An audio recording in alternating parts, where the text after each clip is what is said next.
Bonjour, mon nom est Charles Hugo de Consultax. Aujourd'hui, je vais vous parler de l'autocotisation pour les achats sur le web. L'autocotisation permet une équité en ce qui a trait à la concurrence provenant des marchés étrangers. C'est une mesure qui empêche un résident du Québec de s'avantager économiquement en se procurant des biens ou services normalement taxables d'un non-inscrit non-résident sans avoir à payer les TPS-TVQ.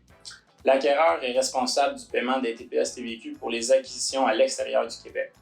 Pour un inscrit, généralement, seulement la TPS est perçue par le courtier en douane lors de l'acquisition du bien immeuble provenant de l'extérieur du Canada, mais pas la TVQ. La TPS et la TVQ ne sont pas perçues par le courtier en douane lors de l'acquisition de services ou de biens incorporels provenant de l'extérieur du Canada, car ils ne transitent pas physiquement par la frontière. Les TPS-TVQ s'appliquent respectivement au taux de 5% pour la TPS et 9,975% pour la TVQ aux fournitures taxables, sauf les fournitures détaxées, de biens meubles incorporels et de services qui sont effectués au Québec par voie électronique. Comment déterminer l'obligation d'autocotisation? Il faut déterminer l'adresse postale de votre fournisseur sur le web afin de déterminer si vous devez vous autocotiser en TPS-TVQ.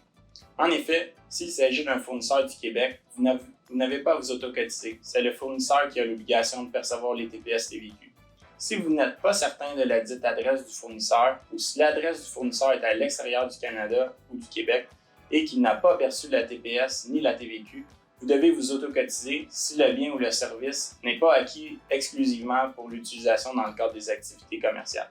Si vous croyez que le fournisseur du Québec ou du Canada n'est pas un petit fournisseur, vous devriez communiquer avec celui-ci pour savoir s'il est inscrit et si les taxes seraient incluses dans le prix facturé.